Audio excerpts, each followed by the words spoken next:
Ya, hola chiquillos de nuevo, hubo problemas técnicos, disculpas por eso. Necesito que me confirmen que me ven bien, que me escuchan bien.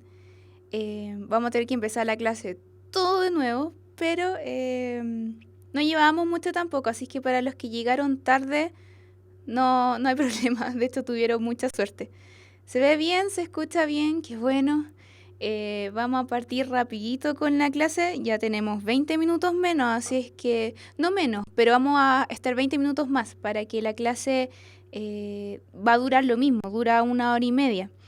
Así es que vamos a empezar todo de nuevo, más que nada porque las clases se graban, así es que para quienes ven la clase de nuevo, o sea, perdón, después en YouTube, la vean desde el comienzo. Así es que... ¿Dónde tengo el mouse?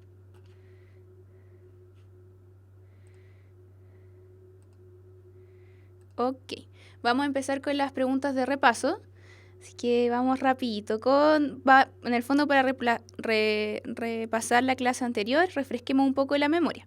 Así es que partimos con la pregunta 1. ¿Cuál de los siguientes factores contribuyeron al triunfo de Arturo Alessandri en las elecciones presidenciales de 1920? Alternativa 1, la esperanza de la oligarquía de mantener su poder. Alternativa 2, el apoyo político que el Partido Conservador le otorgó al candidato. Y alternativa 3, el descontento generalizado de una gran cantidad de población. ¿Cuál alternativa creen que es la correcta? Sobre todo los que llegaron tarde y no vieron la solución la primera vez. A ver qué creen en el chat.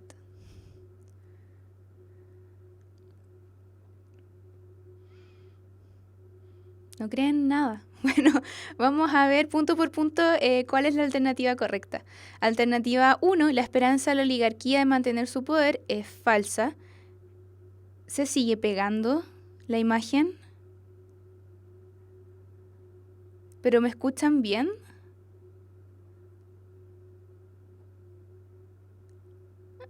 Ya, vamos a seguir con la pregunta 1. Alternativa 1, la esperanza de la oligarquía. Ya, mientras se escuche perfecto, todo bien. ¿Ok? Eso, quizás la imagen está un poco desfasada, pero lo importante es que me escuchen bien. No, y ahí reiniciamos todo lo que había que reiniciar, así es que mientras me escuchen bien, creo que no va a haber problema, porque sí, yo también me veo a mí misma desfasada. Así es que vamos a seguir.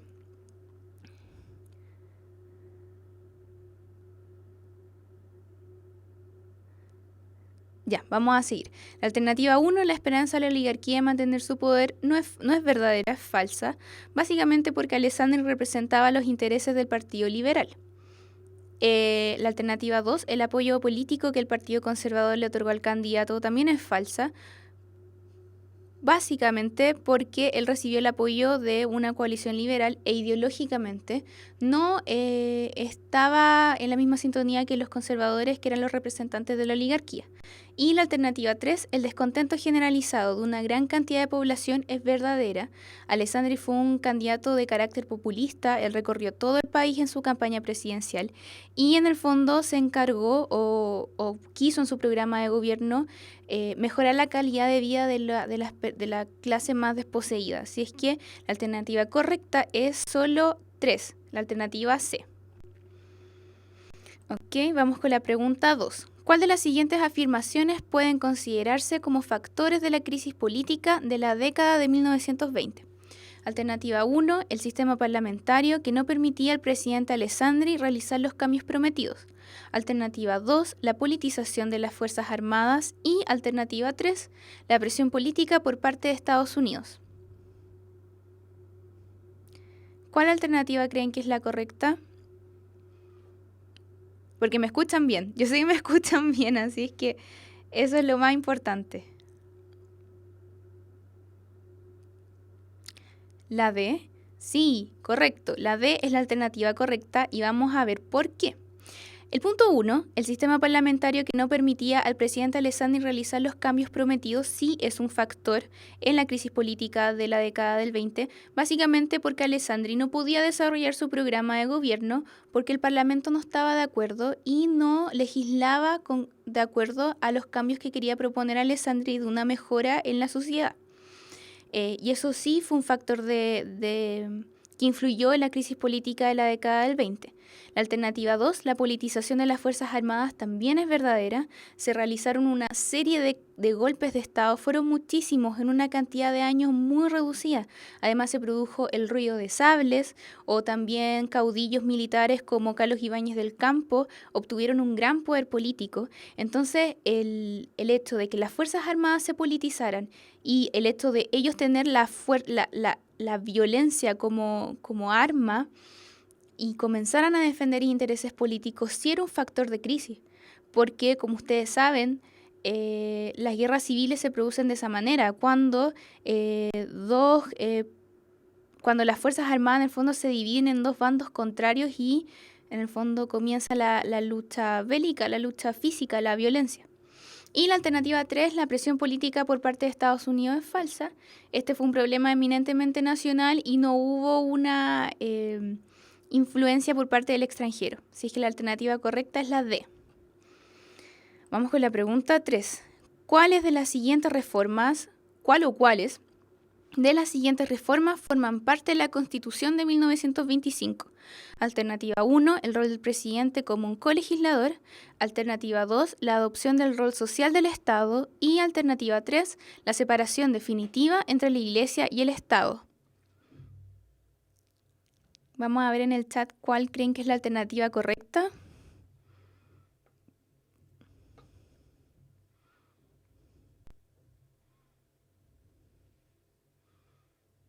¿La E? Bien, la E es la alternativa correcta. Vamos a ver paso por paso por qué. Punto 1. El rol del presidente como un colegislador es verdadera.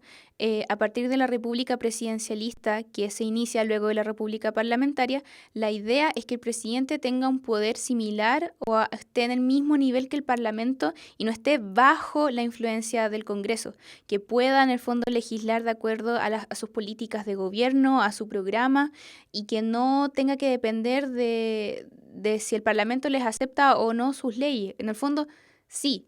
Pero el Parlamento también lo tiene que dejar gobernar al presidente también. Por eso la figura del presidente comienza a tener una mayor atribución de poder. El punto 2, la adopción del rol social del Estado también es verdadera con Arturo Alessandri y que en el fondo esa era la base de su programa de gobierno y que no pudo implementar a comienzos de la década del 20, es básicamente esa, que el Estado tenga un nuevo rol en el cual se haga cargo de otorgarle a la población los bienes más básicos, como la salud o la educación. Y la alternativa 3, el punto 3, separación definitiva entre la Iglesia y el Estado, es verdad. Esta data desde fines del siglo XIX con las leyes laicas, pero es gracias a la Constitución de 1925 cuando se establece legalmente que la Iglesia Católica ya no va a ser la religión oficial del Estado, sino que este es un Estado laico. Vamos con la pregunta número 4. ¿Cuál de las siguientes afirmaciones describe la formación del Frente Popular? Alternativa A. Era una coalición de centroizquierda que unía a los partidos progresistas del país. Alternativa B. El principal promotor del Frente Popular fue el Partido Conservador. Alternativa C. Los radicales nunca se unieron a la coalición debido a las diferencias ideológicas que tenían con el Partido Comunista o con el comunismo. Alternativa D, el Frente Popular contó con el férreo rechazo de las organizaciones sindicales y estudiantiles. Y alternativa E, esta coalición se originó con el fin de retomar el sistema parlamentario de antaño. ¿Cuál creen que es la alternativa correcta?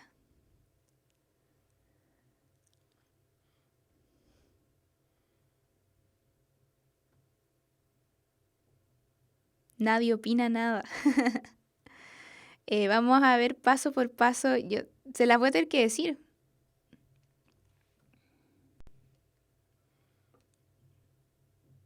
La A, muy bien, la alternativa correcta es la A. Vamos a ver punto por punto porque es la A. Vamos a ver las que no son primero. tenemos claro que la alternativa correcta es la A. Vamos a ver por qué las otras no lo son. Porque alguien me decía la C, vamos a ver. La B. El principal promotor del Frente Popular fue el Partido Conservador. Falso. El principal promotor del Frente Popular fueron los partidos comunista, socialista y radical, ya que, como dice la alternativa correcta, el Frente Popular fue una coalición de centro-izquierda que unía a principalmente los partidos que ya les mencioné, comunista, socialista y radical, quienes, aliándose entre sí, querían lograr una mayoría electoral para que pudiera triunfar su candidato presidencial, que como lo vimos fue Pedro Aguirre Cerda. Entonces la B no es. La C tampoco es. Vemos por qué. Los radicales nunca se unieron a la coalición debido a las diferencias ideológicas que tenían con el comunismo. Esta es una alternativa capciosa, porque ideológicamente sí existen diferencias entre el comunismo y el Partido Radical, tal como existen diferencias entre el comunismo y el socialismo, por ejemplo. Pero esto no fue un impedimento para que los radicales sí se unieran a la coalición, básicamente porque existía un fin en común, que era mejorar la situación del país desde un punto de vista preeminentemente social. Por lo cual, en el fin era mucho más importante que las diferencias ideológicas que pudieran existir. Por ende, los radicales, los comunistas y los socialistas, aceptando que habían diferencias ideológicas entre sí, se unieron igual para que triunfara su candidato presidencial. La alternativa D, el Frente Popular contó con el ferro rechazo de las organizaciones sindicales y estudiantiles, es falsa, porque en el fondo pasó todo lo contrario. Las organizaciones sindicales y estudiantiles sí apoyaron constantemente al Frente Popular. Y la alternativa E, esta coalición se originó con el fin de retomar el sistema parlamentario, es falso, porque no buscaban un cambio de sistema. En el fondo no buscaban cambiar el sistema presidencialista de la Constitución del 25. Buscaban realizar una serie de leyes sociales para el país, pero no cambiar el sistema de gobernabilidad. Por ende, la alternativa correcta es la A. Espero que a todos les haya quedado claro porque habían un poquito de confusión. En fin. La última pregunta número 5. ¿Cuáles de las siguientes alternativas se pueden considerar como características del sistema ISI, industrialización por sustitución de importaciones? Por si se les había olvidado lo que significa ISI. 1. Potencializar la industrialización nacional. 2. Eliminar la dependencia económica del país con los mercados internacionales. Y 3. Introducir el modelo de planes quinquenales propios de la Unión Soviética. ¿Cuál creen que es la alternativa correcta?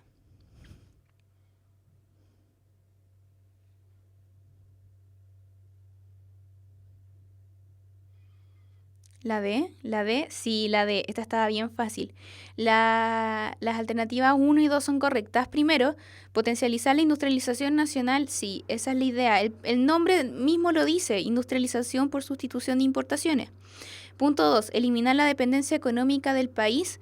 Con respecto a los mercados internacionales también es verdadera. Recordemos que el sistema ISI comenzó a implementarse luego de la crisis del 29, en la cual los países latinoamericanos se vieron muy afectados porque su estructura económica era básicamente ser monoexportadores de materias primas y a estos países desarrollados que fueron los que se vieron afectados con la crisis del 29 y a la vez importar productos manufacturados que básicamente porque ellos no tenían la industria necesaria para manufacturarlos ellos mismos. Por eso se implementa el sistema ISI, en el sentido de decir, ok, ya no vamos a importar productos manufacturados, sino que los vamos a crear nosotros mismos. Pero bueno, ahora en la clase de hoy vamos a ver por qué este sistema no resultó. Y el punto 3, introducir el modelo de planes quinquenales propios de la Unión Soviética era un distractor, obviamente es falso. No se imitó esta política económica de la Unión Soviética, así es que la alternativa correcta era la D. Muy bien. Vamos a partir con la clase de hoy, que se titula Chile a mitad del siglo XX. ¿Cuáles van a ser los puntos importantes que vamos a ver en la clase de hoy? Primero, la crisis del modelo ISI, de industrialización por sustitución de importaciones. Vamos a ver por qué no resulta en el fondo. El segundo punto, las características sociales de nuestra realidad chilena, cómo nuevos actores ingresan a la sociedad, como la participación política de las mujeres, un incremento en la educación, cambios culturales también en las artes, en las comunicaciones, el cine, la radio, etcétera, y cómo estos cambios demográficos que se dieron producto de la migración campo-ciudad de comienzos del siglo XX transforman a las ciudades no tan solo socialmente, sino también geográficamente. Y la ciudad se transforma y se adapta a este gran contingente de población que pasa a habitar las ciudades, lo cual produce una disminución de la población rural y un aumento de la población urbana, la cual llegó en la década del 30 a ser más, a haber más población urbana que rural, lo cual acontecía por primera vez en nuestra historia y se ha mantenido desde esa manera desde ese entonces. ¿Cuál es el objetivo? Analizar las consecuencias políticas, económicas y sociales de la crisis del sistema ICI, quizá no tan solo de la crisis, sino desde su implementación a cómo ésta no resulta bien, y las transformaciones urbanas de mediados de siglo. También vamos a ver una serie de cambios sociales y culturales bien interesantes. Está bien interesante la clase de hoy. Vamos a partir con la crisis del modelo ICI, que es como la materia un poco más pesada que vamos a ver el día de hoy. Bueno, como vimos la clase pasada, entre las décadas del 40 y el 50, gran parte de los países latinoamericanos adoptan el sistema ICI debido a que se vieron demasiado afectados por la crisis del 29, que fue una crisis que se originó en Estados Unidos, que afectó a Europa, pero los países latinoamericanos se vieron muy afectados básicamente porque ya no podían exportar las materias primas que hacían usualmente. Recordemos que el salitre era el producto estrella de nuestro país, de la economía nacional, y al haber una crisis generalizada en Europa y en Estados Unidos, se acaba la demanda por salitre. Y es ahí cuando la economía nacional se va a pique, porque deja de recibir la cantidad de dinero que solía hacer, porque en el fondo la economía nacional se sustentaba casi en un 70% en el salitre. Por eso el país se vio tan afectado por la crisis del 29. ¿En qué consistía el modelo ICI? Como les dije recién, en pasar de exportar materias primas e importar productos manufacturados, tratar de que los países se dejaran esa dependencia económica con el extranjero y comenzaran a producir ellos mismos los productos manufacturados que necesitaban. Por eso se llama sistema de industrialización sustitutiva de las importaciones. Es decir, que si Chile, por ejemplo, importaba ropa, calzado, etcétera, en vez de importarlo en el extranjero, la idea era que se realizara aquí mismo, que se produjera al interior del país. Esto basó al modelo ICI en el desarrollo de la industria liviana, como textiles, calzado, etc. En un comienzo, el sistema resultó bien, sobre todo en un contexto de crisis mundial, que fue la crisis del 29 y sobre todo la década del 30. En un comienzo el programa funcionó bien, y el país experimentó un notable crecimiento económico. Aproximadamente durante la primera década en la cual se desarrolló este programa. Sin embargo, los objetivos a largo plazo, que eran sobre todo consolidar la industria pesada, industria que hace referencia al acero, al petróleo, en el fondo para obtener las materias primas que el país necesitaba por sí solo, no se llegó a realizar. No se pudo sustituir por completo las importaciones, o sea que el país no pudo manufacturar por sí mismo todos los productos que necesitaba y tuvo que continuar importando productos desde el extranjero. Y en el fondo la autosuficiencia económica no se llegó a cumplir. Chile tuvo que continuar importando productos desde el extranjero y siguió exportando materias primas al exterior. Entonces existía la intencionalidad, pero en el fondo no se pudo lograr. Ya hacia mediados de la década del 50 la industria de bienes estaba escasamente desarrollada y así este denominado crecimiento hacia adentro comenzó una fase de estancamiento económico. Este estancamiento económico se produjo por una serie de influencias, como le vemos en el PowerPoint, tanto nacionales como internacionales. Esto quiere decir que Chile no se pudo aislar económicamente del resto del mundo, sino que siguió formando parte del mercado internacional y por ende siguió viéndose afectado de lo que sucedía afuera del país en el ámbito económico. Desde el punto de vista internacional, en los años posteriores a la Segunda Guerra Mundial se produjo una recesión en Europa y Estados Unidos, como en el fondo consecuencia de los altos costos que tuvo la Segunda Guerra Mundial. Y en el fondo sobre todo, hay que rearmar Europa. Entonces eso obviamente costaba mucho dinero. Esto implicó nuevos ajustes en la economía mundial y los precios del comercio internacional aumentaron, se encarecieron y los principales mercados económicos se cerraron a la importación de productos. O sea que en el fondo Chile seguía teniendo la misma dinámica. Los precios del comercio internacional se encarecieron, es decir, los productos manufacturados que nosotros importábamos comenzaron a estar más caros y los principales mercados económicos se cerraron a la importación de productos. O sea que ahora, que era el cobre, uno de los mayores productos que se exportaba, tampoco continuaba teniendo la demanda necesaria para obtener recursos. Entonces, a pesar de que existía la intencionalidad de industrializar el país y eh, independizarse económicamente del resto del mundo, esto no se pudo lograr. Esta situación internacional de crisis generalizada luego de la Segunda Guerra Mundial inevitablemente afectó a Chile y América Latina en general, porque a pesar de su incipiente desarrollo industrial, estos países habían sido incapaces de terminar completamente con esta vulnerabilidad, con esta dependencia con el mercado internacional. Esto porque, en primer lugar, para financiar las labores de industrialización, estos países latinoamericanos, Chile incluido, solicitó una serie de créditos a naciones extranjeras, Estados Unidos principalmente, para financiar esta industrialización. O sea que vemos que desde su origen de la industrialización existe una dependencia con el extranjero, porque en el fondo el Estado no tenía los recursos suficientes para lograr la industrialización por sí sola, necesitaba la ayuda de alguien más, de otra nación con más recursos, como lo fue Estados Unidos, que le otorgó una serie de créditos al país. Además, las industrias que en el fondo lograron instalarse en Latinoamérica necesitaban una serie de insumos como máquinas, repuestos, que solo se podían adquirir en las naciones ya industrializadas, es decir, en los países desarrollados, Europa, Estados Unidos. Entonces vemos que hasta en el uso de las máquinas que se necesitaban, existía una dependencia con el extranjero, se tenían que comprar afuera y en caso de que hubiera que repararse o algo, también tenía que irse afuera. Y el problema principal es que, a pesar de que se trató de industrializar estas naciones, la principal fuente de recursos siguió siendo la exportación de materias primas.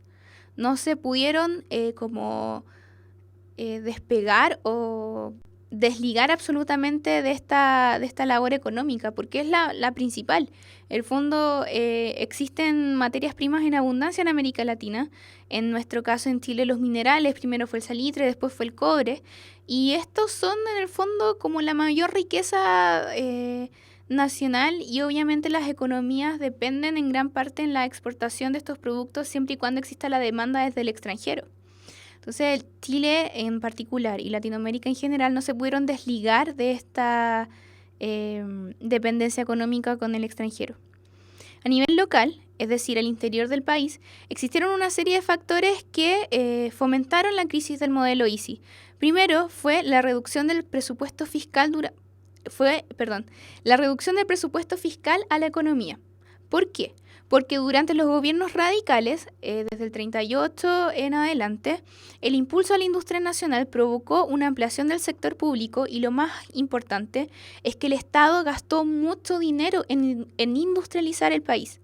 Hubo una intención estatal de que el país se transformara en una nación industrializada y se gastaron muchos recursos del Estado, del fisco, en industrializar el país. Esto provocó que los gastos fiscales aumentaran en más de un 70% durante la época radical. La forma que tuvo el Estado para obtener tales recursos fue, como ya lo dijimos anteriormente, a través de los créditos solicitados a Estados Unidos y gracias a los ingresos obtenidos debido a la exportación de cobre. Vemos que en el fondo el modelo sigue siendo el mismo, créditos al extranjero, exportación de materias primas. Sin embargo, tras la crisis económica luego de la Segunda Guerra Mundial, los préstamos se redujeron y el volumen de las exportaciones cayeron porque ya no existía una demanda por materias primas, por el cobre, porque primero los países industrializados, Europa, Estados Unidos, tenían que solucionar su crisis primero para después pasar a exportar materias primas.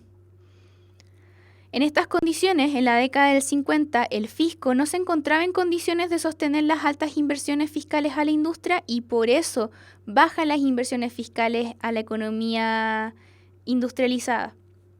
Se vio así una disminución del gasto público en maquinaria y tecnología traída desde el extranjero para, en el fondo, promover la industrialización. Así, no se pudieron seguir comprando los insumos necesarios para la manufactura, dificultando aún más la producción. Las empresas se declararon en quiebra y aumentaron las cifras en la cesantía, en el desempleo. Entonces vemos cómo un problema económico inherentemente va a tener consecuencias sociales, sobre todo cuando las cosas van mal, como lo vimos en la clase pasada con la crisis del 30. Cualquier problema económico se va a reflejar en desempleo, en empresas en quiebra, etc. Otro factor que explica el desarrollo, el desequilibrio del modelo de industrialización por sustitución de importaciones fue el desequilibrio propio del mercado interno nacional. Esto porque lo que se buscaba lograr con el modelo del crecimiento hacia adentro era promover el consumo de bienes producidos al interior del país, es decir, que Chile produjera lo que iba a consumir, lo cual a un corto plazo debía traducirse en un aumento sostenido de la demanda interna, acompañado por una progresiva inserción de estas mercancías en el mercado internacional, lo cual lamentablemente no sucedió. Si bien se pudo conseguir el aumento de la demanda interna debido a las medidas proteccionistas que se impusieron en la economía, estos productos no lograron ser exportados al extranjero. Es decir, la gracia era que en Chile se produjera lo que se necesitaba consumir y además un poco más de productos para exportarlos al extranjero. Sin embargo, esto no pudo lograrse. Esto debido a los altos costos de producción y la escasa competitividad de las manufacturas nacionales. Es decir, entre comprar un par de zapatos importados desde el extranjero y realizarlos en Chile, el costo de producir el mismo producto al interior del país era mucho más caro que importarlo desde el extranjero y su calidad no implicaba que fuera mayor. Por esto el sistema Easy no funcionó, en el fondo, porque los costos de producción eran muy altos y la competitividad era muy alta. Era mucho más conveniente importar manufactura desde afuera que realizarla al interior del país. Estas condiciones provocaron que el único mercado que tenían los productos hechos en Chile, fuera el propio país, el cual hacia la década del 50 daba muestras de no ser lo suficientemente amplio como para constituir la totalidad de la producción. Es decir, que la demanda interna del país no era suficiente para consumir la cantidad de productos que se estaban manufacturando, lo cual ayuda a desequilibrar la economía. En el fondo, se producen muchos productos que no se están consumiendo. En cuanto a la realidad agraria del país, como lo vemos en la imagen, en esta época se vivía un dispar crecimiento del agro en comparación con la industria. ¿Por qué? Porque el Estado se focalizó en el desarrollo industrial casi en un 100%. Se dedicó a financiar la producción industrial a través de préstamos, a través de inversiones de todos los fondos del fisco, pero se descuidó la realidad agraria. En el fondo no tuvo ni apoyo ni protección por parte tanto ni del Estado como de los privados. Eso se reflejó en un atraso de la zona agraria en general. Paralelamente, en el país se estaba dando, recuerden, este proceso de migración campo-ciudad. La gente estaba dejando los campos para irse a las ciudades y en el fondo probar suerte allá. Por ende, la demanda urbana por productos agrícolas crecía. ¿Por qué? Porque existía cada vez más población en las ciudades que necesitaban alimentarse, necesitaban, no sé, papas, tomates, qué sé yo. Entonces la demanda en las ciudades por productos agrícolas fue aumentando. Sin embargo, debido al atraso en la producción agrícola, esta demanda no era satisfecha. Esta situación provocó que los productos agrícolas se convirtieran cada vez en bienes más escasos y por ende su precio aumentaba. Porque si un producto se encuentra en escasez, pero su demanda sigue aumentando, la cantidad o el precio que va a tener este producto va a ser mucho mayor a que si existiera más cantidades del producto.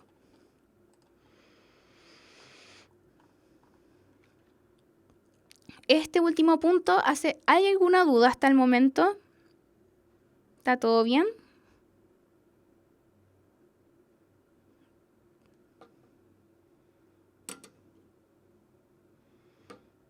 Todo bien, espero. Bueno, este último punto que vimos del encarecimiento de los productos del agro hace referencia a uno de los grandes problemas económicos que se vivió en Chile a mediados del siglo XX, que fue la inflación. Como ustedes saben, la inflación es cuando los precios de los bienes van subiendo de una manera casi como sin freno. A esto se les denomina inflación galopante, que no se detiene. Con el paso del tiempo los productos se van encareciendo más y más y más. Y no hay nada como que frene este aumento de los precios. Esta inflación se originó debido al problema que significaba para la industria nacional importar los productos necesarios, en el fondo los insumos para motivar la producción nacional. El Estado intentó remediar esta situación mediante un endurecimiento de las políticas proteccionistas, fijando tarifas, controlando los precios, pero esto no resultó. Además, las entidades públicas estaban convencidas de que para evitar el colapso del modelo ICI era indispensable incentivar la demanda local de productos manufacturados al interior del país. O sea que lo que se creía era que si Chile requería, no sé, al año, un ejemplo, 50 pares de zapatos, la única manera de motivar la economía nacional era que se necesitaran más zapatos y que la gente tuviera la necesidad de comprar más zapatos y que por ende se produjeran más zapatos, y esto iba a promover la economía interna. Esto motivó el aumento de subsidios estatales a la industria y la expansión de los créditos bancarios a las empresas manufactureras y aumentar el salario de los trabajadores. En el fondo lo que se quería era que circulara más dinero en la economía. Fue esta última estrategia la que terminó desencadenando el proceso inflacionario, pues mientras se pone más circulación de dinero, lo único que hace es aumentar la inflación. Con el aumento de los salarios de las personas no se pudo recuperar la demanda interna de productos a largo plazo, porque a medida de que los sueldos de los trabajadores subían, también subían los productos que necesitaban adquirir. Por ende, el hecho de que subieran los sueldos no implicó una mejora en la calidad de vida de las personas, porque en un contexto de inflación todo el costo de la vida seguía siendo caro, independiente de si recibían más dinero, porque los alimentos básicos o los bienes básicos seguían costando más dinero. Esto se transformó en el fondo en un espiral inflacionario, en el cual la inflación estaba sin control y los precios seguían subiendo sin parar. Y esto se intensificó a medida que pasaban los años, transformando a la economía nacional en un mercado inestable y riesgoso, lo cual no motivaba las inversiones desde el extranjero, o las inversiones internas tampoco en la industria manufacturera, lo cual hace que se comprenda esta crisis del modelo de importación de industrialización por sustitución de importaciones. El panorama para principios de la década del 50 era de una inflación galopante y la incapacidad del país de independizarse económicamente del mercado mundial. Ahora, espero que se haya comprendido bien por qué en el fondo no resulta este sistema de industrialización por sustitución de importaciones, el modelo ICI. Ahora, lo que tenemos que ver es que esta crisis económica generalizada tuvo una serie de consecuencias sobre todo sociales y políticas. Vamos a ver primero las consecuencias sociales. Este clima de inestabilidad económica tuvo inevitablemente una serie de consecuencias sociales, principalmente la cesantía y que esté todo claro. Entre las consecuencias sociales más importantes está la cesantía. Como vimos, las industrias simplemente tuvieron que declararse en quiebra porque ya no tenían los fondos suficientes para continuar con la industrialización. Y debido a esta inflación galopante existió un constante encarecimiento del costo de la vida. Todo era caro, aunque subieran los sueldos, los productos básicos para vivir eran muy caros debido a la inflación. Esto produjo inevitablemente una molestia social frente a la clase política, la cual parecía incompetente, no solucionaba esta situación. Esto produjo que existieran una serie de manifestaciones sociales de diversa índole. Hacia fines de la década del 40 se intensificaron estas protestas y huelgas debido básicamente a que los trabajadores percibían que las consecuencias de la inflación eran pagadas solamente por la clase obrera. Es decir, que la gente más pobre que tenía menos recursos parecía sentir que eran solo ellos los que pagaban las consecuencias de la alta inflación. básicamente porque los sectores medios y altos tenían mucho más recursos y por ende podían hacerle frente de mejor manera a la inflación, pero no así las clases populares. Porque piensen, si la vida costaba muy cara, la alimentación, la vivienda, etcétera, su calidad de vida inevitablemente se iba a ver desfavorecida. La manifestación más memorable, como lo vemos en el PowerPoint, fue la revuelta de la Chausta en 1949, la cual se originó en repudio al alza del coste de los pasajes de la locomoción colectiva. Sabemos un reflejo de que no se, en el fondo, la queja no era si sube, no sé, qué sé yo, artículos de lujo o algo, eran cosas básicas, era transporte, era alimentación, era vivienda. Este contexto de crisis reflejó uno de los problemas sociales estructurales del país, la desigual distribución del ingreso, que es un problema que vemos hasta el día de hoy. Es un problema que vemos en la actualidad, que puede que la torta, como se conoce los ingresos totales que recibe el país, sea muy grande, pero está muy mal repartida y la gran cantidad de recursos se quedan para las clases más altas y las clases bajas ven muy poco de la nueva cantidad de recursos que llegan al país en el fondo. En esta época era lo mismo. La gente rica era muy rica y la gente pobre era muy pobre. Además existía también la clase media como tal, la cual durante el periodo radical, el Estado apoyó mucho a los sectores medios de la población. En el fondo hizo que se desarrollaran profesionalmente y que mejoraran su calidad de vida, pero se enfocaron solo en la clase media y no en la clase baja. Es por eso que se viven todas estas movilizaciones en esta época, porque en el periodo radical las clases bajas no se vieron beneficiadas como sí se vieron favorecidas las clases medias, que era una minoría.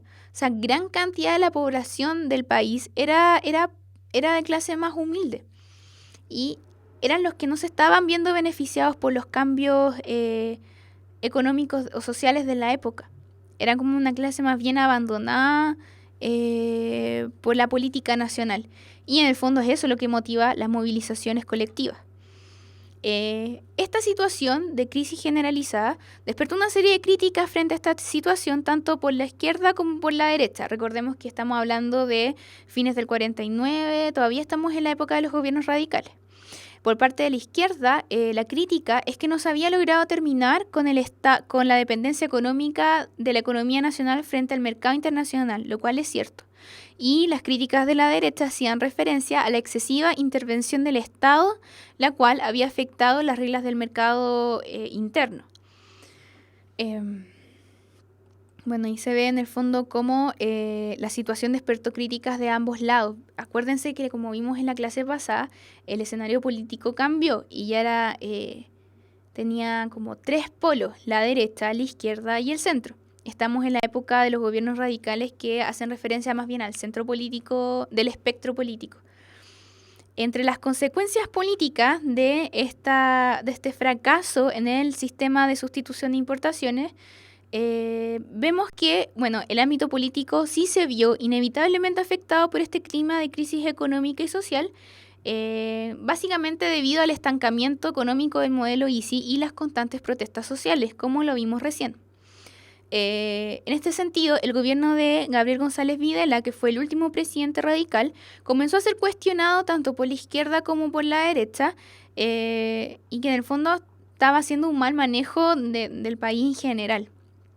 No podía parar con las manifestaciones sociales, que en el fondo implementaba una política social insuficiente. Sin embargo, existió una tercera vertiente de críticas. Recordemos que estaban las críticas de la derecha y de la izquierda, pero comenzó a nacer un nuevo polo de opinión que fue de un grupo de personas que se constituían en torno a la figura de Carlos Ibáñez del Campo.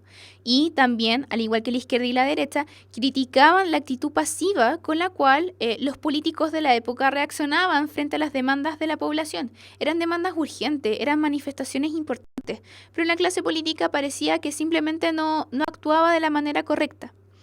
Este tercer grupo de personas, recordemos, la derecha por un lado, la izquierda por el otro, y este nuevo grupo de opinión fue conocido como el populismo ibañista, porque en el fondo giraban en torno a la imagen de Carlos Ibáñez del Campo y pensaban que él era la persona adecuada para solucionar la crisis que vivía el país.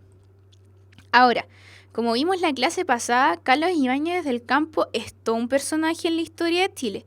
Y tenemos que entender en el fondo, yéndonos un poco atrás, por qué o cómo logró desarrollarse este populismo ibañista. Recordemos que la clase pasada Ibáñez se presentaba como un caudillo militar con un poder político súper importante. Desde la década aproximadamente de 1920, el discurso Ibáñez del Campo se caracterizó por su contenido nacionalista, moralista y anti-oligárquico, es decir, que estaba en contra de las clases más altas de la población, mostrándose constantemente como un opositor del gobierno de turno. Y esa es la clave. La gracia de la figura de Ibáñez es estar en contra del gobierno de turno. Esta imagen proyectada por el caudillo lo llevó a conseguir el apoyo de las masas, porque en el fondo representaba a la gente incontenta con el gobierno de turno, como que y por eso se comienza a denominar populismo, porque el discurso de Ibáñez del Campo, como vamos a ver, es súper maleable. De repente es de izquierda, de repente es de derecha. La cosa o lo que busca en el fondo Ibáñez es representar a las masas insatisfechas, a las masas descontentas. Por eso ideológicamente no va a tener una línea constante de tendencia, como lo vamos a ver al tiro. Bueno, la intención de Ibáñez era conglomerar a todas las clases sociales, gente rica, gente pobre, realizando así el carácter unificador de su programa, constituyendo este modelo de acción política denominado como populismo ibañista o ibañismo. Entre 1938 y 1952, Carlos Ibáñez del Campo se presentó 3 veces como candidato a la presidencia y en cada campaña electoral se mostró como un político independiente. Es como decir, sin derechas ni izquierdas, declarándose opositor de las coaliciones políticas típicas del periodo radical, cuya imagen símbolo es el Frente Popular. Todos los presidentes del periodo radical, Pedro Aguirre Cerda, se me fueron los nombres, Gabriel González Videla y Juan Antonio Ríos, llegaron al poder mediante coaliciones, mediante alianzas políticas. Estaban los radicales junto con, otros partidos políticos haciendo alianzas. La gracia de Ibáñez del Campo es que él decía que él podía llegar al poder solo, sin alianzas con otros partidos, porque él estaba en contra de esta política partidista de la época. Por eso él se declaraba opositor de las coaliciones políticas típicas del periodo radical. Esta actitud es lo que yo les decía, que esta actitud de estar solo, sin alianzas partidistas, lo llevó a modificar su discurso político según el contexto en el que se encontrara. Por ejemplo, en su candidatura de 1938 contra Arturo Alessandri, Ibáñez se mostró antioligarca, declarándose incluso partidario de la izquierda. Sin embargo, en las elecciones de 1942, cuando se tuvo que enfrentar con un candidato radical, Juan Antonio Ríos, él se mostró contrario al Partido Radical, acercándose a la derecha del espectro político con un marcado carácter nacionalista y anticomunista. O sea que no hay una tendencia ideológica de corrida en el discurso de Ibáñez. Depende del contexto, depende del momento, depende con quién se enfrente. Si se enfrenta con alguien cercano a la derecha, va a tomar la posición contraria, cercano a la izquierda. Si se enfrenta con alguien más cercano a la izquierda, va a tomar el escenario contrario, más cercano a la derecha. En el fondo, lo que él quería era formar una imagen que hiciera que las clases desposeídas se sintieran representadas por él. Y la gracia era estar en contra, como el establishment, como contra quien tuviera el poder.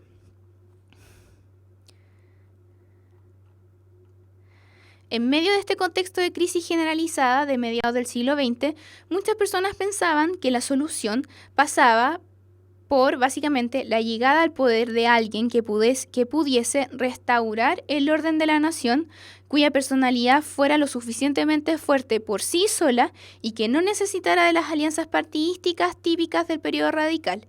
¿Quién representaba todas estas características? Carlos Ibáñez del Campo, quien gana las elecciones presidenciales del 52 y asume su segundo periodo de gobierno. El discurso de la época se destacaba por los rasgos nacionalistas, un afán por lograr el apoyo de las masas y su ambigüedad ideológica, como ya lo vimos. Entre los fines de su gobierno se encontraban barrer con los políticos corruptos, terminar con la inflación galopante de la época y resolver las demandas sociales de las clases más vulnerables. Ahora, ¿cómo Ibáñez obtiene este poder popular? Básicamente porque su discurso era el de conseguir una unidad nacional, independiente de las clases sociales. Para ello, utilizaba una serie de simbolismos patrióticos que lograban que su discurso se conectara como con la sensibilidad de las personas, logrando así conseguir el apoyo de todas las clases sociales, no tan solo de las más desfavorecidas, sino que de todos, y también de todos los sectores políticos. El triunfo de Ibáñez del 52 se denominó, como lo vemos en el PowerPoint, como terremoto ibañista, pues su candidatura derrotó a la maquinaria electoral típica del periodo radical de lograr el poder a través de alianzas políticas. Se ponía en jaque así un estilo político basado en las negociaciones y en las alianzas entre cúpulas partidistas. ¿Y quién ganó en vez de estas alianzas partidistas? Las tendencias populistas que encarnó Ibáñez del Campo. Él tenía un estilo de hacer política más personalista, más autoritario, propio de un caudillo populista. Y fue esta imagen la que triunfó, no la de las alianzas partidistas. Como ya mencionamos anteriormente, el segundo gobierno de Ibáñez del Campo contó con una heterogénea base de apoyo, tanto política como social. Mucha gente lo apoyó, de distintas clases sociales, de distintos pensamientos políticos. Y entre sus objetivos estaba el aumentar el control del Estado en la economía, implementar políticas de redistribución de ingresos, es decir, disminuir la brecha social entre ricos y pobres, y fortalecer el empresariado local. Entre las acciones de Ibáñez del Campo estaba, en cuanto a la economía, continuar con la intervención estatal en la economía, siguiendo con las políticas implementadas por los gobiernos radicales. Es decir, que económicamente hablando, el segundo periodo de Ibáñez del Campo siguió en el fondo avalando la política económica de los radicales, impulsando la industrialización nacional. Creó una serie de empresas estatales, creó el Banco de Chile, y también realizó otros avances, como por ejemplo en educación, en la industria y en la minería. Es decir, que en general hay como un continuum económicamente entre Ibáñez del Campo con los presidentes radicales. La gracia era financiar la industrialización nacional. Realizó avances en educación, también se preocupó de las situaciones de la vivienda. Recordemos que en Chile hubo un gran aumento de población y pocas habitaciones disponibles. Recordemos también lo que vimos la clase pasada, la cuestión social, que la gente pobre vivía en condiciones miserables. Por eso se creó la Corvi en el gobierno de Ibáñez del Campo, la Corporación de la Vivienda, cuyo objetivo era mejorar las políticas habitacionales y construir viviendas económicas. A pesar de estos avances realizados por Ibáñez del Campo, las iniciativas de su gobierno se vieron obstaculizadas básicamente por la constante inflación. Es decir, que Ibáñez del Campo sí tuvo la intención de mejorar la vivienda, de mejorar la educación, de apoyar a la industria nacional, pero el contexto económico le jugaba en contra en el fondo, porque la inflación galopante que vimos anteriormente no se refrenó y no permitió que él pudiera realizar los avances que esperaba. Bueno, a mediados de la década del 50, esta situación económica parecía no mejorar.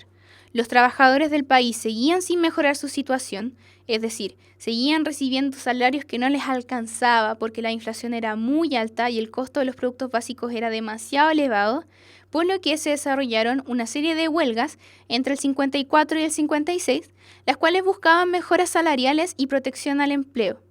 Por otro lado, la inflación continuaba aumentando, estaba sin freno, siendo 1955 un año crítico en el cual la inflación llegó a un 83.8%. Es muy alta. Piensen que eran los productos básicos los que se encarecían, la vivienda, la comida, etc.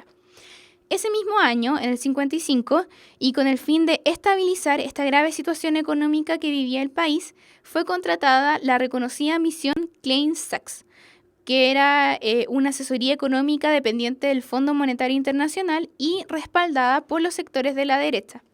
Este era como un grupo de economistas que vino a ser como un informe de la situación del país, como en el fondo tratar de comprender por qué en el país se vivía esta inflación tan alta que no permitía que la situación mejorase.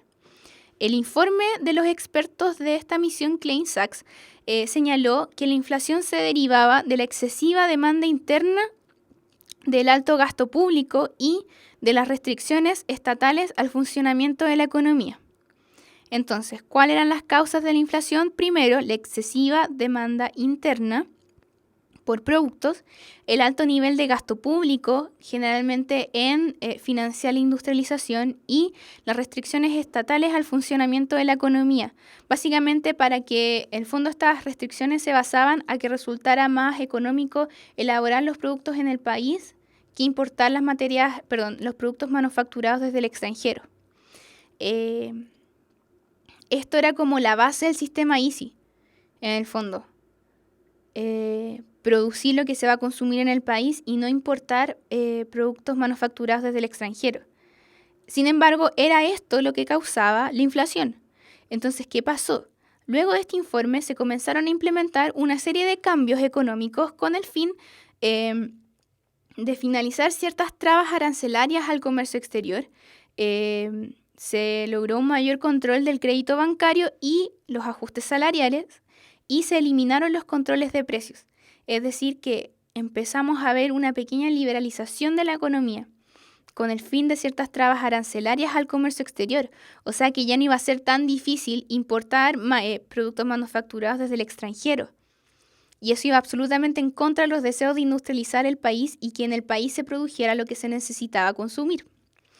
Vemos así en el fondo cómo la solución a la crisis del ISI era implementar políticas que estuvieran que fueran absolutamente contrarias a lo que buscaba el modelo.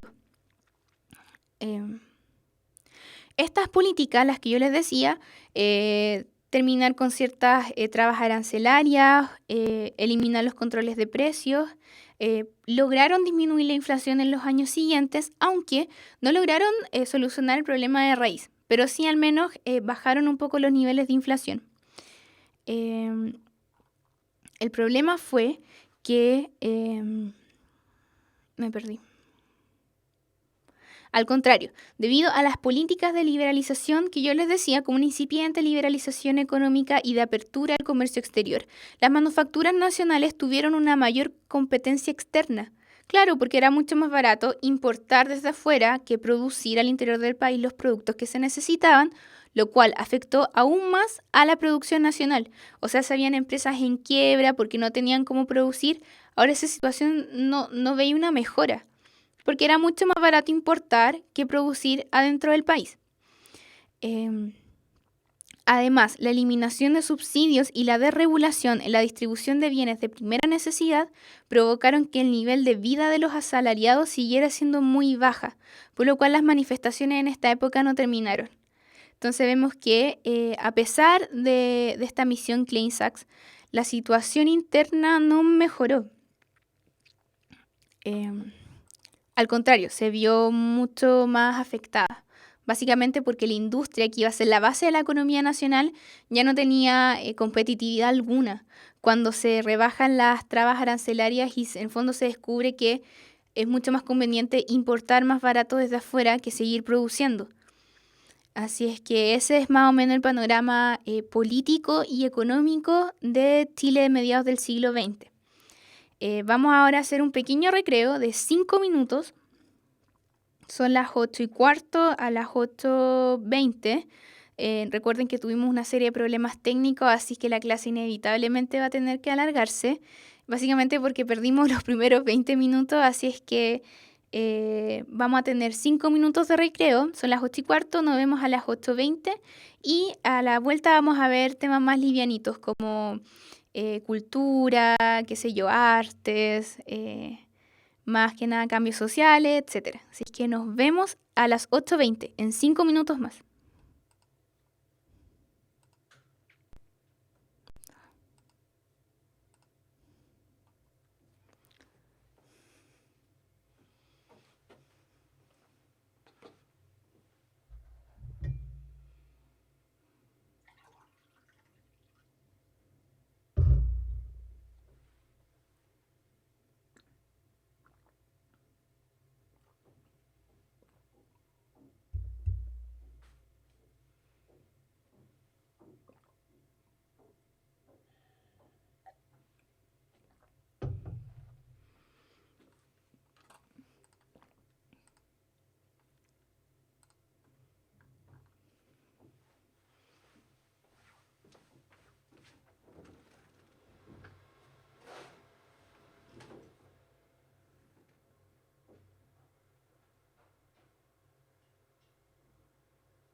Ya, chiquillos, bienvenidos de vuelta. ¿Me escuchan bien al menos? Sé que no me ven muy bien, pero mientras me escuchen bien no hay problema.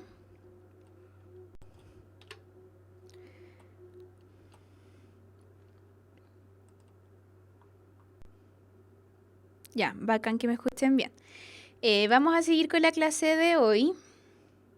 Recuerden que vamos a terminar un poco más tarde, no vamos a terminar a las 8:30. Nos queda media hora aproximadamente de clase. Recuerden que debido a los problemas técnicos las cosas se atrasaron un poquito, pero vamos que se puede. Vamos a ver ahora la demografía a nivel más que nada vamos a ver más que nada la realidad urbana. Y no, aunque también vamos a ver en cuanto a demografía el país en general y las transformaciones urbanas que se gatillaron producto de esta fuerte migración campo-ciudad. Recordemos que para la época las ciudades se establecieron como el gran foco de trabajo, de una mejor calidad de vida, y el agro, como vimos en la primera parte de la clase, estaba súper descuidado y no existía como un futuro en el agro. Además implementaron, como lo vamos a ver, una serie de tecnologías que requerían una menor cantidad de mano de obra en los campos, por lo cual los empleos comenzaron a ser mucho, mucho menos, y en el fondo la ciudad se constituyó como un foco de trabajo debido a la incipiente industrialización y también los centros mineros debido a esta fiebre minera.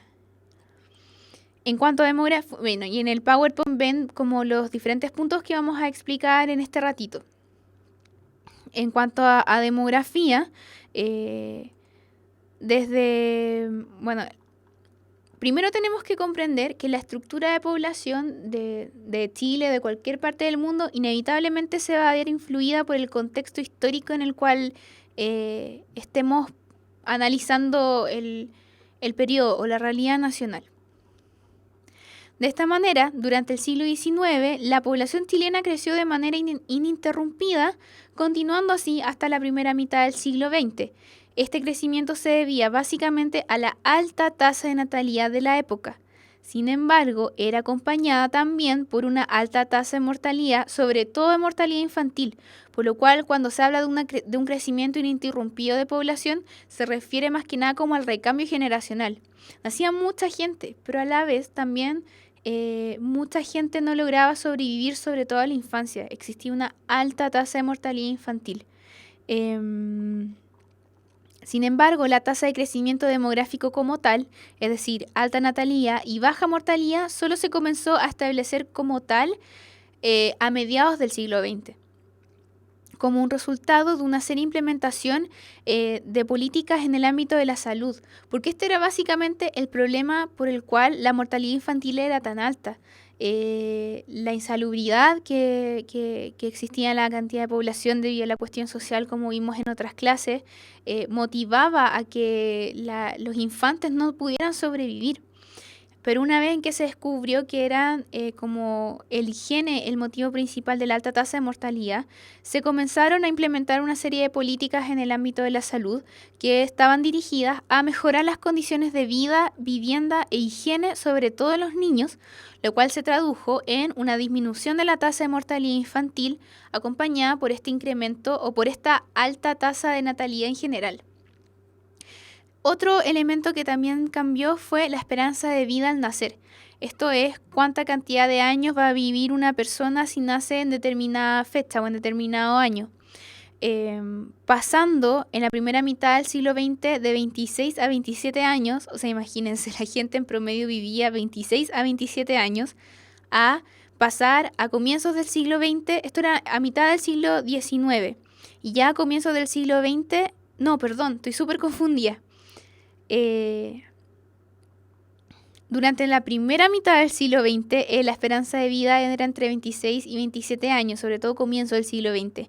Y ya a mediados del siglo XX, esta esperanza de vida creció y pasó a ser entre 53 y 57 años. O sea, es un gran cambio, es un gran, en pocos años, en medio siglo, 50 años, que la gente pasara de vivir entre 26 y 27 años a 53, 57 años es un gran cambio. Y esto en el fondo refleja el éxito que tuvieron estas políticas de salubridad, de higiene, de una vivienda mejor. La estructura etaria de la población, es decir, la edad de las personas, se mantuvo bastante estable durante la primera mitad del siglo XX. Esto porque, como existía una alta natalidad, había una gran cantidad de población joven.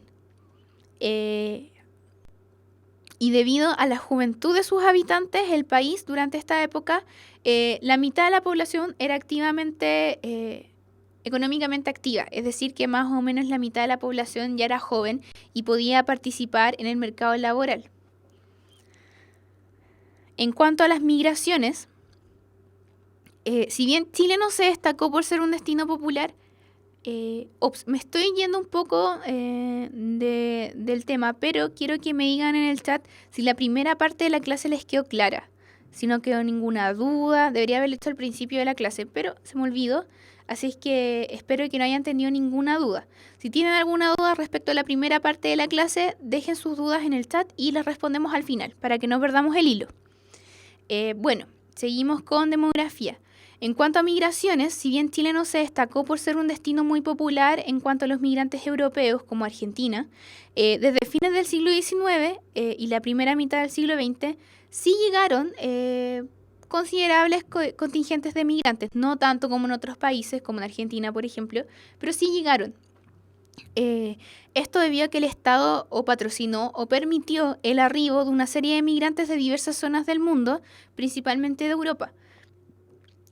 Los migrantes europeos constituyeron la mitad de migrantes que llegaron en esta época al país y venían principalmente de Alemania, Gran Bretaña, España, Italia, Croacia, Suiza y Francia. Otra colonia importante que emigró al país fue la colonia árabe, no turca. En la época se los denominaba como turcos, pero no eran turcos, eran árabes, en la cual miles de personas de origen palestino, sirio y libanés se instalaron en nuestro país dedicándose principalmente a las actividades comerciales. Además, existió una migración entre países vecinos, principalmente entre Argentina, Perú y Bolivia, la cual se incrementó a partir de la mitad del siglo XX en adelante.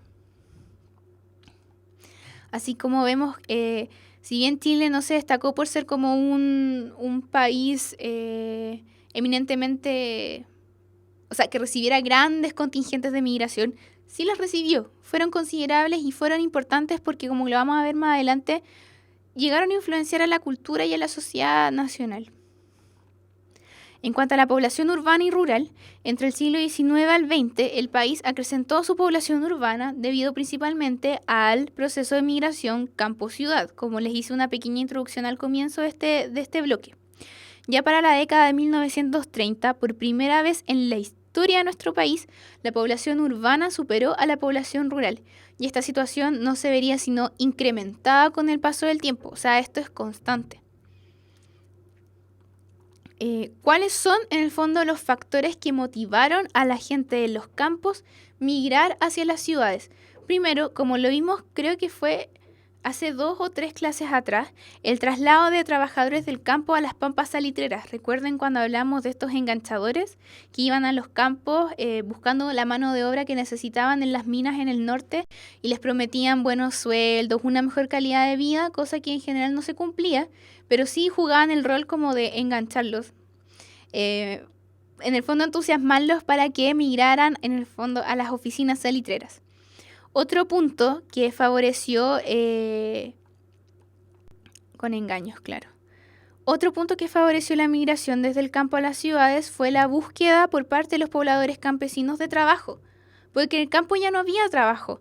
Esto porque debido a la introducción de nuevas tecnologías aplicadas al riego y al cultivo en las zonas agrícolas, disminuyó la mano de obra que se necesitaba. Ya no se necesitaban tantos trabajadores para realizar las faenas agrícolas, por lo tanto los trabajos eran menos.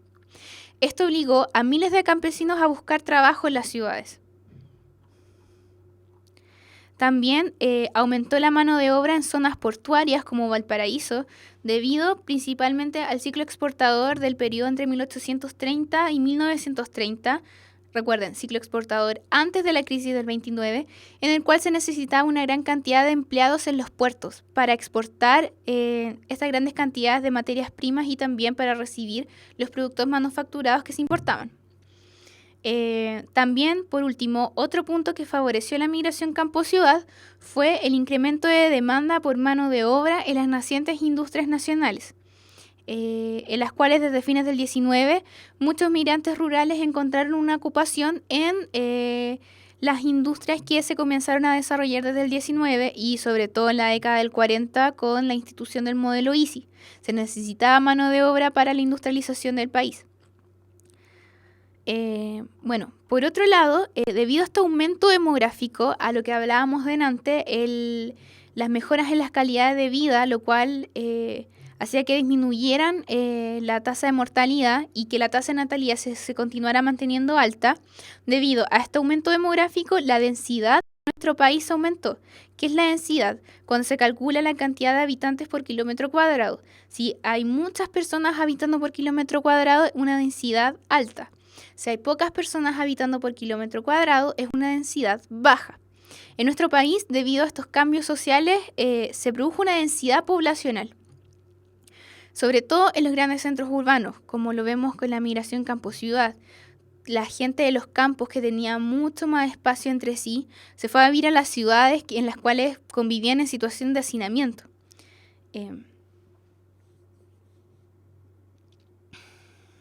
Bueno, ciudades como Santiago, Concepción o Antofagasta, que eran focos productivos, fueron a los cuales afluyeron gran cantidad de migrantes desde los campos y por ende la densidad poblacional fue mucho mayor en estas ciudades.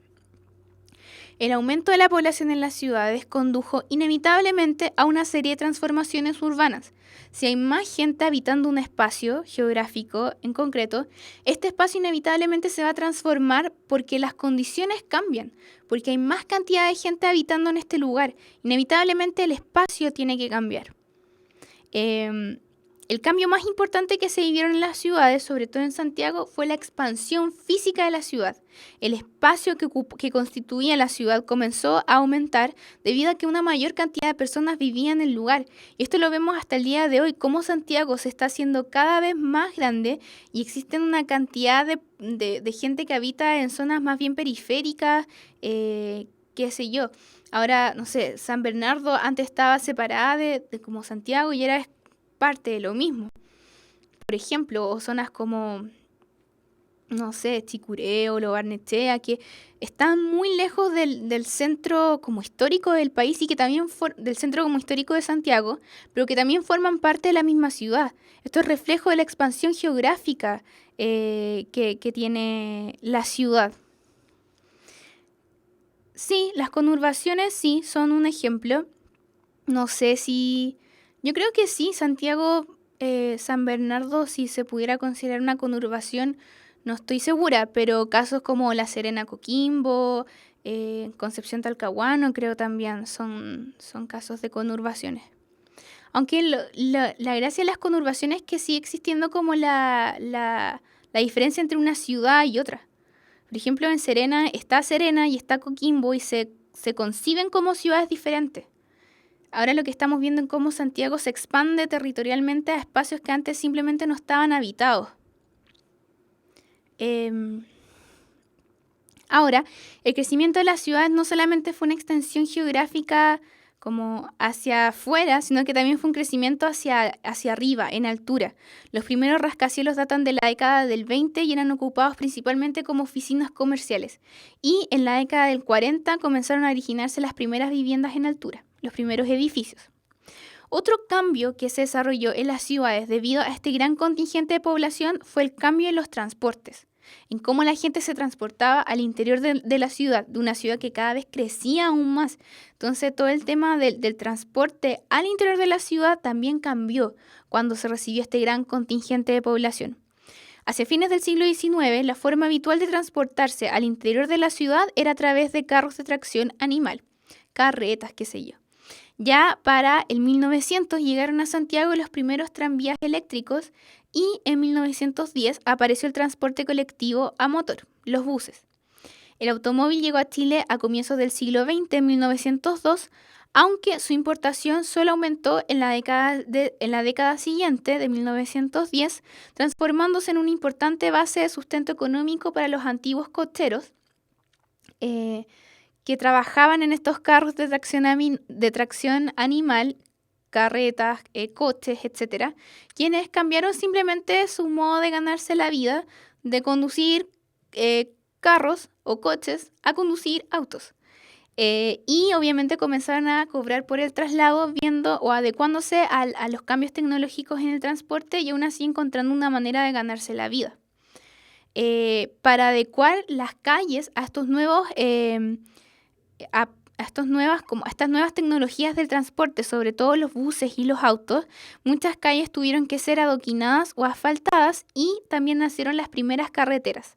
A pesar de la introducción de estas nuevas tecnologías en el transporte al interior de la ciudad, la tracción animal, las carretas, los carros, etcétera, se mantuvieron al interior del contexto urbano hasta bien entrado el siglo XX. Y también se ve en zonas cercanas a Santiago hasta el día de hoy. Debido al aumento de la población y de las tecnologías que se utilizaban en la época, fue necesario implementar la ciudad a estos nuevos cambios en la tecnología que existían. Y la solución fue electrificar las ciudades. Ya muchos aparatos necesitaban la energía eléctrica para funcionar y era necesario que las habitaciones tuvieran una fuente de energía eléctrica. La electrificación de las ciudades fue también concebida como un indicador del progreso del país. O sea, que si el país utilizaba cada vez artefactos eléctricos, era símbolo como de un país que evoluciona, que mejora económicamente. Sin embargo, a comienzos de las electrificaciones de las ciudades, las instalaciones eran súper deficientes. Básicamente porque eran la inexperiencia, qué sé yo.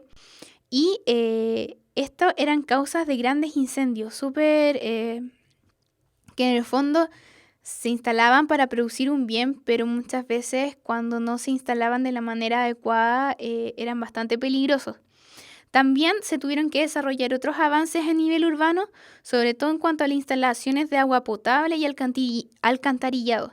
Esto, como vemos, es súper importante cuando vimos las mejoras higiénicas implementadas a lo largo del siglo XX y que en el fondo estaban dirigidas para mejorar la calidad de vida de las personas, mejorar su calidad higiénica y mejorar su salubridad, que la gente se enfermara menos, que las tasas de mortalidad infantil sobre todo disminuyeran. La implementación definitiva del alcantarillado se logró definitivamente en Santiago en la época de 1910 y algo similar ocurrió con el agua potable. Y ambas instalaciones eran impulsadas por la preocupación de muchos médicos quienes buscaban disminuir la cantidad de enfermedades que afectaban a los sectores populares debido a las malas condiciones higiénicas en que se encontraba viviendo este sector de la población.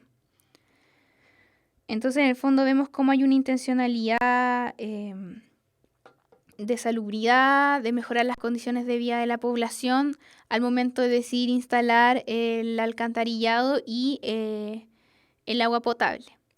Esto en cuanto a este primer punto, ¿hay alguna duda? Creo que no.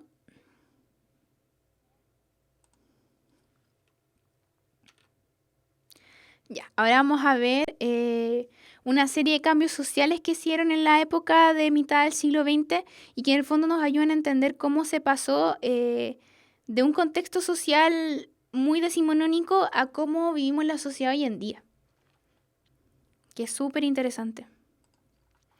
Primero vamos a ver el punto de la escolarización y la educación en la época. El Estado de Chile comenzó a preocuparse por los asuntos educacionales del país desde fines del siglo XIX, cuando en 1860 se promulgó la Ley de Instrucción Primaria. ¿Qué buscaba la Ley de Instrucción Primaria? Garantizar la gratuidad de la enseñanza primaria. Si bien la cantidad de niños matriculados aumentó gracias a esta ley, aún a principios del siglo XX la mayoría de los niños no asistían a la escuela. Frente a esta situación, en 1920 se firmó la Ley de Instrucción Primaria Obligatoria, en la cual la escuela primaria era gratuita y obligatoria. Esta reforma produjo un importante aumento de la escolarización básicamente porque había que hacerlo, era obligatorio, lográndose así bajar las altas tasas de analfabetismo que existían en la época. Sin embargo, esto se dio solo en la educación primaria. En la educación secundaria el asunto era mucho más complejo y fue mucho más lento, debido básicamente a que en la instrucción primaria ya se conseguían las habilidades mínimas o básicas para desempeñarse en el mundo laboral. Es decir, se enseñaba a leer y a escribir. Eso era lo mínimo que necesitaba una persona en la época para insertarse al mercado laboral y conseguir un trabajo. Además, y por ende en el fondo, no existía esta intención de seguir estudiando la enseñanza media porque si ya sabían leer y escribir, lo más lógico era que las personas, sobre todo de los estratos sociales más bajos, buscaran una manera de vivir y no de seguir estudiando. No existía ese concepto. Además, los centros de educación secundaria eran muy escasos y gran parte de los jóvenes que se incorporaban tempranamente al mundo laboral. Es decir, no seguían estudiando, iban directo a trabajar. Por otro lado, desde principios del siglo XX, muchos docentes criticaban la inadecuación de los programas educativos respecto a la realidad nacional, por lo cual, a mediados del siglo XX se realizó una reforma curricular en la enseñanza primaria, la cual se centró en la formación de recursos humanos necesarios para acompañar el proceso de industrialización y urbanización que experimentaba la sociedad. Es decir, que el foco con el cual se entregaba la educación evolucionó respecto al contexto económico que se vivía en el país. Ahora se necesitaba crear recursos humanos necesarios para la industrialización que se vivía a nivel nacional. Entonces vemos cómo en el fondo todo se encuentra ligado, lo económico con lo social y lo político. En cuanto a la educación superior, a comienzos del siglo XX existían solo dos universidades, la Universidad de Chile y la Universidad Católica, y la enseñanza universitaria estaba destinada básicamente a formar a la oligarquía nacional, con un énfasis más en el saber académico que en la formación de técnicos o de trabajadores. Sin embargo, desde la década de 1910 se comenzaron a fundar nuevas universidades cuyo enfoque era la formación de profesionales y fomentaban la inclusión popular. Es decir, que no solo la oligarquía o la élite tuviera acceso a la universidad, sino que también personas de estratos sociales medios y bajos. Y ahora el fin de ir a la universidad no era solo saber mucho, sino también formarse como profesional.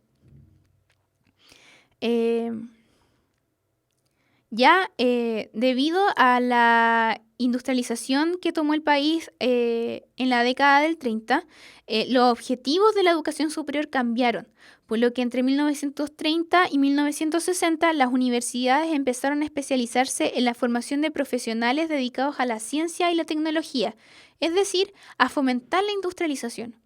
Posteriormente nacieron nuevas instituciones superiores privadas en regiones, en distintas regiones del país, ampliando los estudios universitarios a otras zonas geográficas. En la época, respecto a las discusiones que existen en nuestro país hace un par de años ya, en la época todas las universidades, tanto públicas como privadas, recibían subsidios estatales y eran gratuitas en la práctica para todos los estudiantes. Esto provocó que existiera una gran extensión en la matrícula, es decir, que muchas más personas se inscribieran en las universidades, traduciéndose en una mayor participación de mujeres y en la incorporación de personas pertenecientes a los estratos medios y bajos de la población, quienes vieron en los estudios universitarios una forma de mejorar sus condiciones de vida.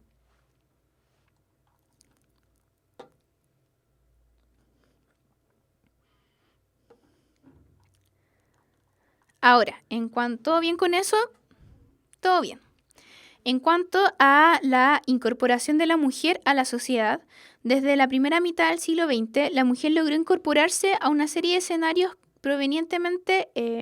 que eran previamente de dominio masculino, como el mundo laboral, la educación y la política. En cuanto al trabajo, ya para mediados del siglo XX la mujer representaba a un cuarto de la población económicamente activa, desempeñándose básicamente en labores relacionadas a los servicios, como empleadas, domésticas o lavanderas, y en la industria manufacturera, principalmente en la industria textil. Muchas veces estas labores no se mediaban con un contrato de trabajo y, lamentablemente, gran parte de las mujeres recibían un salario mucho más inferior por trabajo realizado en comparación al salario que recibiría un hombre. Es decir, que por el mismo trabajo realizado, una mujer recibía un salario menor que el hombre. A medida que transcurrió el siglo XX, las mujeres se fueron incorporando en el mundo universitario y profesional, en áreas como la docencia primaria, el derecho, la medicina y en general en profesiones que reflejaran como su labor de madre. Profesoras, enfermeras, secretarias, etcétera. Matronas, qué sé yo. Si bien las mujeres podían participar de la educación primaria y secundaria desde mediados del siglo XIX, es decir, que no existía como un estatuto legal que prohibiera a las mujeres estudiar, muy pocas lo hacían realmente, incluso a principios del siglo XX. Esto debido a las restricciones sociales y culturales frente al rol de la mujer, el cual era visto solo como esposa y madre. Este es un tema súper interesante del rol de la mujer en la época, en la cual se concebía que ella solamente tenía que casarse y traer hijos al mundo, no educarse, no desarrollarse como profesional, y vemos cómo existe un cambio mental súper importante desde esta época hasta el día de hoy, en lo cual no es así, y la mujer está a nivel intelectual en un nivel exactamente igual al del hombre. Bueno, sin embargo, a pesar de estas restricciones sociales y culturales, a lo largo del siglo XX y debido a los cambios en la época, esta situación se vio modificada y muchas mujeres comenzaron a integrarse a la escuela y a los estudios superiores. Aunque en general, sobre todo en los estudios superiores, a pesar de que la mujer pudo comenzar a desarrollarse universitariamente, la matrícula era en general muy dispar y existían mucho más hombres que mujeres. Un aspecto característico de la época era que en general la tasa de alfabetización era mayor en hombres que mujeres. Sin embargo, a lo largo del siglo esto se fue igualando. Y ya no es que las mujeres fueran más analfabetas que los hombres, sino que esta situación se fue emparejando, más allá del género. Uno de los rasgos más importantes en la historia de las mujeres durante la primera mitad del siglo XX fueron las conquistas políticas que lograron conseguir. Se desarrollaron así las primeras organizaciones femeninas, ya desde mediados del XIX aproximadamente, las cuales eran mutuales o sociedades de resistencia, las cuales buscaban mejorar las condiciones de vida y laborales de las mujeres. Y ya para el principio del XX, estas organizaciones evolucionan en sus metas a conseguir. Y ya para principios del siglo XX, estas organizaciones comenzaron a abogar por la educación y la emancipación sociocultural de las mujeres. Paralelamente, comenzó un largo proceso en el cual las mujeres lucharon por alcanzar la plenitud de derechos jurídicos y políticos en igualdad que los hombres, y el símbolo es la votación femenina. La organización más importante de la época fue el Movimiento Pro Emancipación de las Mujeres de Chile, conocido como MEMT resumido, que nació en 1935 bajo el liderazgo de Elena Caffarena. Este movimiento tuvo presencia en todo el territorio nacional y fue como el símbolo de la lucha por alcanzar los derechos políticos de las mujeres. La conquista de estos derechos políticos, gracias. La conquista de estos derechos políticos se vieron encarnados por primera vez en las elecciones municipales del 35, las cuales la mujer por primera vez pudo votar. Sin embargo, eran solo elecciones municipales. Ya en 1949, con el presidente González Videla, se aprobó la ley que le otorgaba a las mujeres el derecho a voto en todas las elecciones, siendo la primera elección en la cual ellas participaron la de 1952, en la cual, como vimos, ganó Carlos Ibáñez del Campo. Ahora vamos a ver un punto de vista más cultural de mitad del siglo XX. Primero vamos a ver los medios de comunicación que están ahí como cuadraditos: la prensa escrita, el cine, la radio y el deporte también. En cuanto a la prensa escrita, los problemas originados por la cuestión social y la situación política de la primera mitad del siglo XX generaron una creciente necesidad de crear espacios de discusión e información. Es decir, que así la prensa escrita dejó de ser un espacio de debate entre los grupos políticos como lo era previamente y pasó a transformarse en un espacio en el cual lo que importaba era en el fondo la transmisión de información. y también se transformó en uno de los principales medios de opinión, información y entretención para la población. De esto, el hito fue el origen del diario El Mercurio en 1900, en el cual este diario fue como el primer diario que se transformó como el periódico moderno que conocemos hoy en día. Este se enfocó en la difusión de noticias de variados temas, siendo capaz de satisfacer la demanda de información y entretención por parte de la sociedad. O sea que el periódico pasó de ser un lugar de discusiones entre políticos a un lugar en el cual la gente podía informarse y entretenerse. Por su rápida difusión, se fundaron muchos otros diarios, como el Diario Ilustrado, Las Últimas Noticias. También surgieron una serie de revistas, como la revista Zigzag o la revista El Peneca, el cual vemos cómo la prensa escrita comienza a diversificarse. Por ejemplo, la revista Zigzag era muy de la oligarquía, muy de las clases altas. La revista El Peneca era una revista infantil. Paralelamente, las organizaciones de trabajadores de la época, muchas de ellas con tendencias más bien anarquistas o comunistas, comenzaron un proceso de denuncia y agitación social a través de la prensa escrita, formando sus propios diarios, como lo era El Despertar de los Trabajadores, que era como el diario más reconocido. Estas publicaciones buscaban educar a sus lectores bajo la idea de regenerar al pueblo como trabajador y otorgarles conciencia de clase a la clase obrera. Y también cada sector político tuvo tribuna en la prensa escrita. Es decir, como hoy en día comprendemos que el diario El Mercurio es una tendencia más bien de derecha. Denme un ejemplo de diario más de izquierda, no sé, de Clinic, que uno asocia a ciertos diarios con ciertas tendencias políticas. En la época pasó algo muy similar. O también como en los 70, el Clarín era un diario de izquierda. Ya para mediados del siglo XX se inicia esta asociación entre espectros políticos y prensa. Por ejemplo, en la época, a mediados del siglo XX, los conservadores estaban más cercanos al diario Las Últimas Noticias, los radicales al diario La Hora y los comunistas al diario El Siglo. Nos queda nada de tiempo, así que vamos a ir bien rapidito porque estamos muy cortos con el tiempo. Si no se entiende algo, porfa, díganme.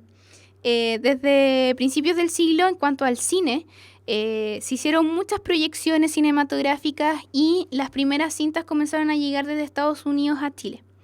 Entre 1910 y 1930, en pleno apogeo económico nacional, se comenzó a producir cine al interior del país. De hecho, la película más importante y que deben haberla escuchado antes, El Húsar de la Muerte, del año 25, y el año 30 también se comenzó a publicar la revista Ecrán, que era una revista que trataba sobre cine, básicamente. Luego de la crisis del 29, esta incipiente industria nacional de cine comenzó a decaer. Sin embargo, el cine aún así se logró transformar en uno de los espectáculos de masas más populares, básicamente porque se traían películas de Hollywood al interior de los cines nacionales. Se empezaban a constituir los cines como espacio independiente. Antes las películas eran muy cortitas a comienzos del siglo XX, de unos 3 minutos, y se proyectaban en circos, en teatros, y eran como una parte del espectáculo. Luego el cine comenzó a constituirse como un lugar de entretención por sí solo, naciendo los cines en sí. Y sin duda alguna es de los espectáculos de masa más importantes de la sociedad chilena desde el siglo XX hasta el día de hoy, sin duda alguna. Otro elemento importante en cuanto a la comunicación de la época es la radio. La primera emisión de radio se realizó el año 22 y ya para la década del 30 habían nacido una centena de emisoras radiales que emitían radioteatros, música, noticias, encuentros deportivos y comentarios políticos. Es decir, que la radio se convirtió en una tribuna súper heterogénea para la gente que quisiera entretenerse o informarse o participar de discusiones políticas, etc. Muchas organizaciones comenzaron a tener sus propias radios y pasó algo similar sus propias radios, y pasó algo muy parecido con la prensa, que distintos sectores políticos se asociaron con ciertos periódicos. En la radio pasó lo mismo. Por ejemplo, partidos políticos como la derecha se asociaron a Radio Agricultura, Luego la democracia cristiana se va a asociar a la radio cooperativa. Entonces vemos cómo incluso estos medios de comunicación de masas como la prensa y la radio se ven inevitablemente influenciadas por el contexto político de la época y los partidos políticos lo hacen formar parte de sí mismos, obviamente como instrumentos de propaganda. En cuanto a los deportes, los más populares eran el boxeo, el tenis y el fútbol. Y estos eran como una muestra de la influencia de los migrantes europeos. Fueron ellos los que trajeron al país estos deportes, sobre todo, bueno, el boxeo, el tenis y sobre todo el fútbol de Gran Bretaña, el cual, a diferencia de los deportes señalados anteriormente, se constituyó en el deporte sin duda alguna más popular, y lo vemos hasta el día de hoy, porque a diferencia de otros deportes, el fútbol fue apropiado por las clases populares. Lo hicieron propio y por eso se hicieron tan masivos y tan populares el fútbol en general, y eso lo vemos hasta el día de hoy. Y la TV, ahora estamos viendo como mitad del siglo XX. La televisión va a tener una importancia sobre todo a partir de la década del 60. Es como el periodo que vamos a ver en la próxima clase. Siempre dicen que los primeros televisores llegaron a Chile en el Mundial del 62. Y ahí en adelante comienza a tener una importancia más bien cultural, pero sobre todo en la segunda mitad del siglo XX, no tanto en esta época.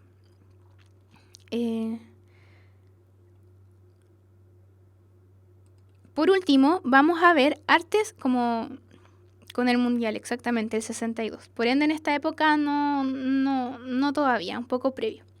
Y por último, estamos súper pasados con el tiempo, pero por último, vamos a ver las artes y la literatura en esta época. Durante la primera mitad del siglo XX, la producción artística estuvo marcada por los deseos de renovación, es decir, de toda esta corriente artística con reminiscencia más bien de la oligarquía o de la élite, querían renovarse. Así se vieron como diferentes expresiones artísticas adoptaron tendencias de vanguardia europea de la época. Y lo más importante de todo, y lo vamos a ver sobre todo en la literatura, es que las artes fueron el reflejo de los cambios políticos, sociales y económicos que experimentaba el país. En cuanto a la arquitectura, entre las décadas del 20 y el 50 se destacó por crear obras monumentales, Disculpe, terminamos al tiro. En cuanto a la arquitectura, se destacó por crear obras monumentales como consecuencia del afán por ensalzar las edificaciones impulsadas por el Estado y la iniciativa privada. En cuanto a las artes plásticas, estas también vivieron aires de renovación y debido básicamente a que muchos artistas que venían de Europa traían de vuelta a Chile una serie de influencias foráneas provenientes sobre todo de Europa. También se vieron como influenciadas la música, el teatro,